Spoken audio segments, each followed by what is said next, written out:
Hey everybody, it's Lon Seib, and it's time for another unboxing. We got in the Raspberry Pi 400 the other day. This is essentially a Raspberry Pi inside of a keyboard, and there's been a bunch of early reviews of this already, and it's actually a different motherboard essentially versus the traditional Pi, but the performance is pretty much on par with the Pi 4. I bought the personal computer kit version, which includes the Raspberry Pi built into the keyboard, a mouse, and a power supply. This will sell for about $99, but if you just want the Pi keyboard thing here without the power supply or the mouse, you can get it for $79. And this is a really inexpensive way to get a personal computer going because all you got to do is bring a monitor to the mix and you're good to go. Now, I do want to let you know, in the interest of full disclosure, that I paid for this with my own funds. All of the opinions you're about to hear are my own. No one is paying for this unboxing, nor is anyone reviewing it or approving it before it gets uploaded. So here is the keyboard and computer itself, and in many ways this kind of reminds me of my Timex Sinclair behind me. It looks like it just fell down right over there, which are kind of like a back to the 80s thing where you've got the computer and keyboard integrated into a single package. This is a membrane keyboard. It feels okay, actually. It doesn't feel that cheap, but it doesn't have the gaming mechanical quality that you might be looking for, but it does actually look pretty nice here. So that is the keyboard, and that's all you need, really. You can plug a keyboard into it if you want to get more keys or a number pad, but you attach this up to your TV and you're good to go. Now I'm noticing a little bit of a quality issue here as I'm taking mine out of the box. It looks like that tab key is out of place. I will see if I can get that to snap back in. I mean, it still clicks, but the key is popping up on me, so I'm going to have to fix that keycap. But other than that, it looks pretty good. Let's take a look at the back here. Remember, the computer's inside of this. The GPIO pins are right here, and this is one of the really cool features of the Raspberry Pi is that you can do your own hardware projects and connect things to it. So those pins are still here on the back, so you still have the ability to get at those. It's got an SD card slot, and it came with an SD card already. This one is a SanDisk at 16 gigabytes, good enough to start. You could, of course, put your own in there with more capacity.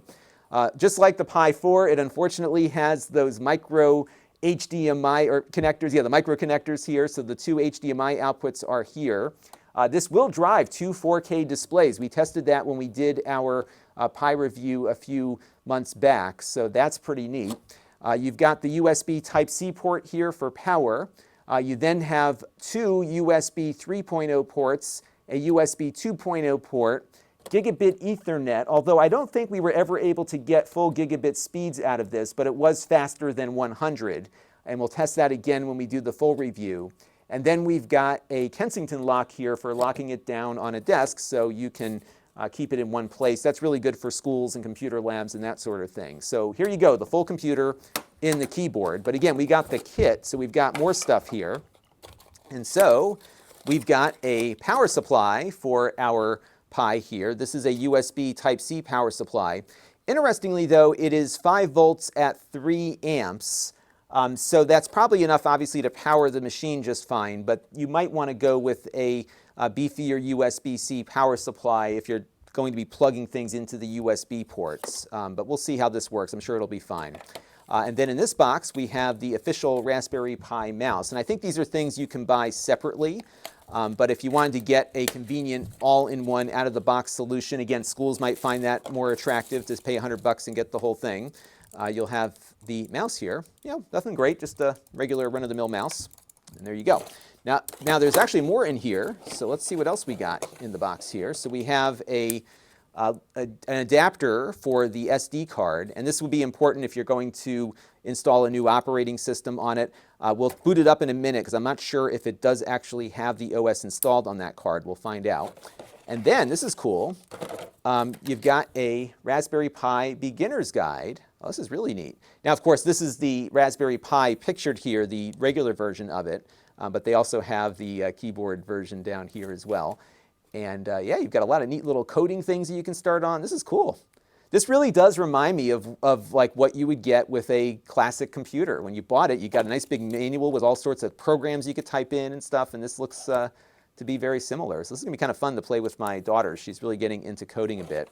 And then here, oh, look at this. They actually do give you, oh, this is nice.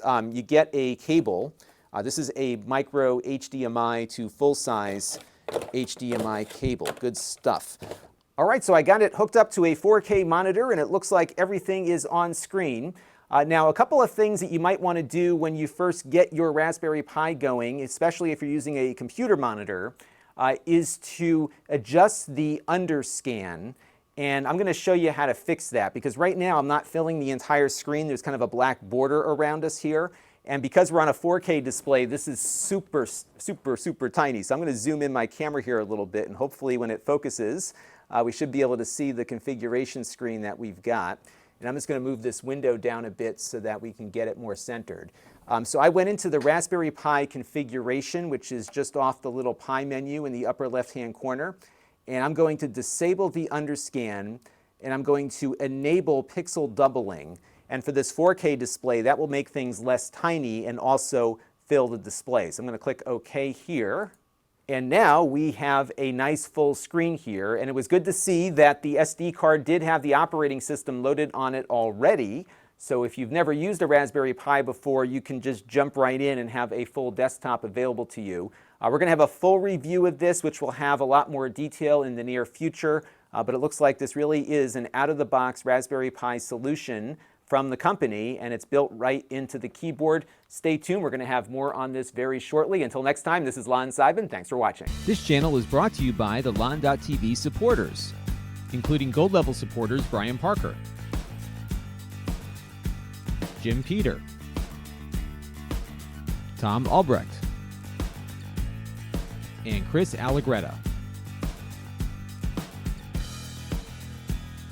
If you want to help the channel, you can by contributing as little as $1 a month.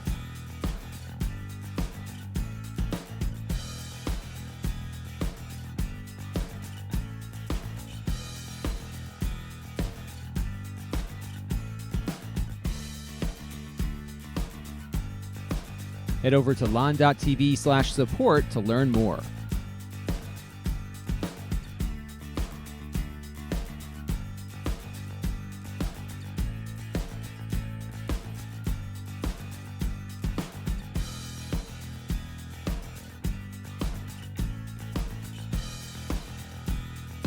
And don't forget to subscribe. Visit lon.tv/s.